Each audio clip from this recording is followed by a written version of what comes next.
बिस्मिल्लाहिर्रहमानिर्रहीम। अस्सलाम वालेकुम, welcome to my channel. Dear viewers, आज का हमारा टॉपिक है behavioural assessment. Behavioural assessment psychological testing से रिलेटेड टॉपिक है। तो हम आज का लेक्चर स्टार्ट करते हैं। Behavioral assessment is defined as an approach to evaluation based on the analysis of samples of behavior, including the antecedents and consequences. Antecedents वो number of events होते हैं जो किसी भी बिहेवियर से पहले अगर होते हैं, और कॉन्सिक्वेंसेस नताइज को कहा जाता है जो किसी भी बिहेवियर या एक्शन के रिजल्ट में प्रोड्यूस होते हैं। तो बिहेवियर असेसमेंट एक ऐसी इवेल्युएशन अप्रोच है या मेथड है जिसमें हम सैम्पल ऑफ बिहेवियर्स का एनालिसिस करते हैं, यानी मुख्तलिफ बिहेवियर्स होंगे उनके एंटीसीडेंट्स के साथ और कॉन्सिक्वेंसेस के साथ। Behavioral assessment strategies tends to be simple, direct, behavioral analytic and continuous with the treatment. Behavioral assessment strategies जो है वो ट्रेडिशनल स्ट्रेटजीज से ज़रा डिफरेंट होती है। ये सिंपल होती है, डायरेक्ट है और बिहेवियरल एनालिटिक ही होगी। बिहेवियरल असेसमेंट में मेन हमारा जो फोकस होता है वो किसी भी बिहेवियर को ऑब्जर्व करना है, उसको असेस करना है कि ये बिहेवियर जो है किस वजह से कॉज हो रहा है और इस बिहेवियर से आगे क्या कॉन्सिक्वेंसेस प्रोड्यूस हो रहे हैं या इसका रिजल्ट क्या निकल रहा है। नेक्स्ट है हमारे पास सिग्निफिकेंस और importance of behavioural assessment. Behavioral assessment plays important role in psychological assessment as it helps us to understand how and why a person behaves in a certain situation. जैसे कि पहले मैंने बात की कि कौन से बिहेवियर्स के फैक्टर्स हैं जो एक बिहेवियर को कॉज कर रहे हैं और बिहेवियर से आगे क्या रिजल्ट हो रहा है। तो इसमें वही चीज़ है कि ये इम्पॉर्टेंट रोल प्ले करता है साइकोलॉजिकल असेसमेंट में, जिससे हम समझ सकते हैं कि एक इंसान कैसे और क्यों एक सर्टेन सिचुएशन में बिहेव करता है। फॉर एग्ज़ाम्पल, अगर एक स्टूडेंट है और वो क्लास में किसी स्पेसिफिक लेक्चर में ही बुरा बिहेवियर शो कर रहा है, तो उसका रिलेशन उस सब्जेक्ट से भी हो सकता है या उस टीचर से भी हो सकता है जो सब्जेक्ट टीच कर रहे हैं।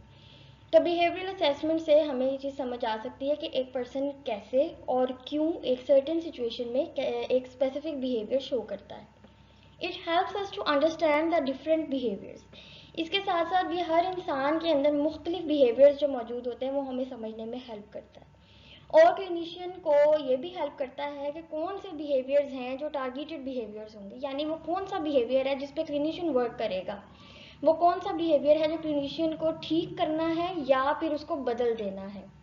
इसके अलावा it also helps in enhancing existing behaviours of a person that will help him और हर इन अ पॉजिटिव वे। जब हम बिहेवियर असेसमेंट करते हैं तो obviously negative and positive both behaviours जो हैं हम उसको ऑब्जर्व कर रहे होते हैं, हम उनको असेस कर रहे होते हैं। तो अगर एक क्लाइंट के अंदर पॉजिटिव बिहेवियर्स शो कर रहा है तो क्लिनिशियन उसको ये भी हेल्प कर सकता है कि वो उन पॉजिटिव बिहेवियर्स को आगे फ्यूचर में कैसे हेल्प कर सकता है, उन पॉजिटिव बिहेवियर्स को फ्यूचर में कैसे यूटिलाइज कर सकता है एक पॉजिटिव वे में, जिससे उस क्लाइंट को भी फ़ायदा हो और उसके इन्वायरमेंट को भी हो। उसके बाद हम पढ़ते हैं functional analysis of behavioural assessment. Functional analysis of behavior is a form of an assessment conducted by behavior analysts in which they identify the variables or factors that influence the problematic behavior. Simple words में कहें तो ये वो assessment के methods होते हैं जो आप बिहेवियरल असेसमेंट में यूज़ करते हैं, और ये यूज़ कौन करता है? बिहेवियरल एनालिस्ट करते हैं, यानी किरदार के तज्जियाकार करते हैं जो बिहेवियर को ऑब्जर्व कर रहे होते हैं और असेस कर रहे होते हैं। इसमें वो डिफरेंट वेरिएबल्स या उन फैक्टर्स को आइडेंटिफाई करते हैं जो किसी भी प्रॉब्लमेटिक बिहेवियर, यानी जिस बिहेवियर के ऊपर वर्क होना है, जिस बिहेवियर को ऑल्टर करना है, चेंज करना है या कंट्रोल करना है, या जिस बिहेवियर को नेगेटिव से पॉजिटिव में चेंज करने जा रहे हैं, वो उस बिहेवियर से रिलेटेड वो फैक्टर्स और वेरिएबल्स को आइडेंटिफाई करते हैं जिसकी वजह से वो बिहेवियर कॉज हो रहा होता है। मेथड्स ऑफ बिहेवियर असेसमेंट भी इसे कह सकते हैं, ये इसके टाइप्स भी कहते हैं इसे, क्योंकि ये वो मेथड्स होते हैं जो बिहेवियरल असेसमेंट में यूज़ किए जाते हैं। इसमें फर्स्ट है डायरेक्ट असेसमेंट, नेक्स्ट है indirect assessment and last one is analogue assessment. इनको आगे डिटेल में हम अब पढ़ते हैं। ओके, टाइप्स ऑफ असेसमेंट में फर्स्ट है हमारे पास direct assessment. Direct assessment means recording of a behaviour is done as it takes place in a situation natural setting होती है without any change in any variable और without manipulating any variable. इसमें observer सिर्फ assess कर रहा होता है, observe कर रहा होता है नेचुरल सेटिंग में बिहेवियर को जो कि क्लाइंट शो कर रहा होता है. इसमें ऑब्जर्वर कोई भी चेंजिंग नहीं करता है खुद से, ठीक है. देन इनडायरेक्ट असेसमेंट है. In this type the assessment is done through questionnaires, standardised tests, interviews and other means of indirect observation of behaviour. Indirect assessment में इंटरव्यूज इसलिए यहाँ पर मेंशन किए गए हैं क्योंकि इंटरव्यूज आप जानते हैं उसमें क्वेश्चनिंग होती है. क्वेश्चनिंग स्ट्रक्चर्ड भी हो सकती है, अनस्ट्रक्चर्ड भी हो सकती है, बट यहाँ मैनिपुलेशन की जा सकती है ऑब्जर्वर की तरफ से, यानी प्रोफेशनल की तरफ से. क्वेश्चन तो अपनी मर्जी से भी बना सकते हैं, और अगर अनस्ट्रक्चर्ड इंटरव्यू हो रहा है तब भी वो किसी एक स्पेसिफिक पॉइंट पर आकर जानबूझकर कुछ ऐसी क्वेश्चनिंग वो कर सकते हैं जिससे वो क्लाइंट का उस बिहेवियर को जो जो क्लाइंट में प्रॉब्लमेटिक बिहेवियर प्रोड्यूस हो रहा है उस टाइम वो उसको असेस करना चाहें. तो यहाँ पर मैनिपुलेशन हो सकती है, इसलिए इंटरव्यूज को इनडायरेक्ट असेसमेंट में मेंशन किया गया. देन क्वेश्चनियर्स हैं, आप जानते हैं स्टैंडर्डाइज टेस्ट में साइकोलॉजी में एपीए के थ्रू भी बहुत से जो हैं टेस्ट जो हैं वो स्टैंडर्डाइज करार दिए गए हुए हैं. बहुत सारे साइकोलॉजिस्ट ने मुख्तलिफ टेस्ट जो हैं वो डेवलप किए हैं, जैसे MMPI है, सेल्फ इन्वेंट्रीज हैं, HTP है, ETC, बहुत सारे टेस्ट हैं. उनमें से जो भी टेस्ट उनके बिहेवियर से रिलेटेड जो होंगे, जिसमें असेस हो सकता होगा बिहेवियर, वो उनके ऊपर अप्लाई किए जाते हैं. इसके अलावा दूसरे ऑब्जर्वेशन ऑफ बिहेवियर के जो इनडायरेक्ट मेथड्स जो होते हैं वो भी यूज किए जा सकते हैं. ओके, लास्ट हमारे पास जो टाइप है वो है analogue assessment. Analogue assessment refers to an observational measure of targeted behaviours that are elicited by simulated experimental conditions which in turn are devised to approximate natural circumstances.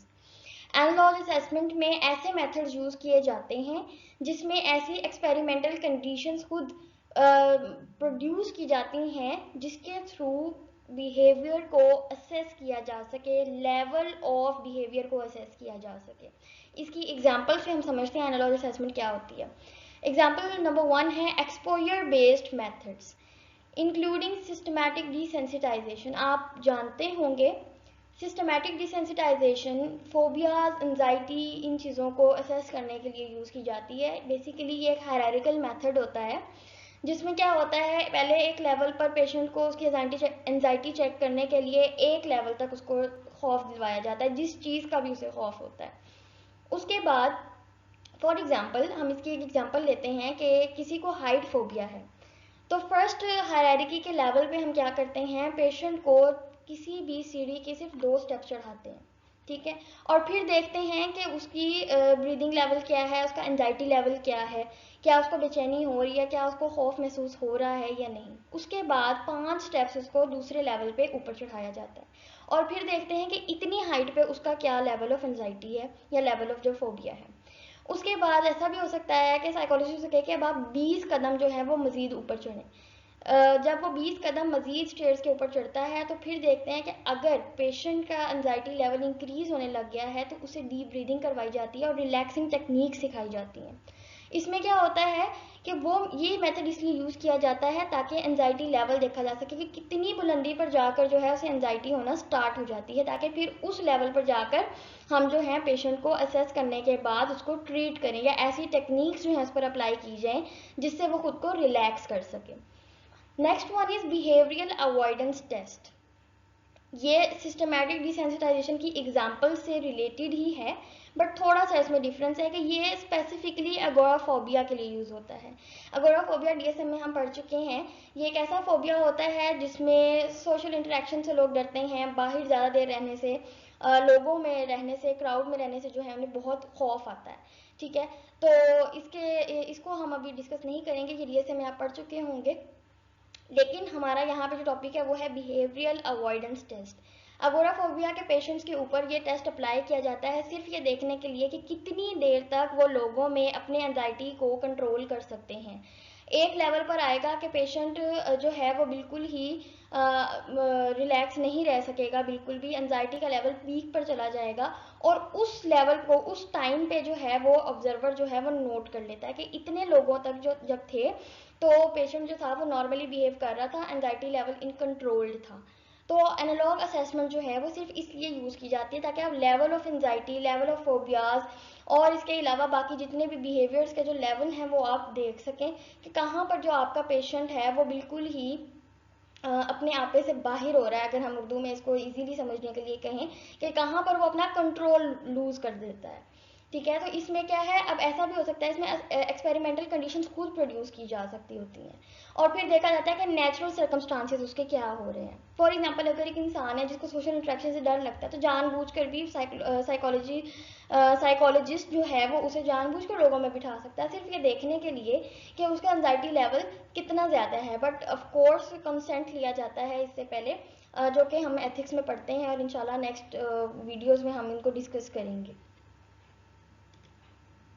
तो ये था हमारा आज का लेक्चर। आई होप आपको behavioural assessment के basic points की समझ आई होगी।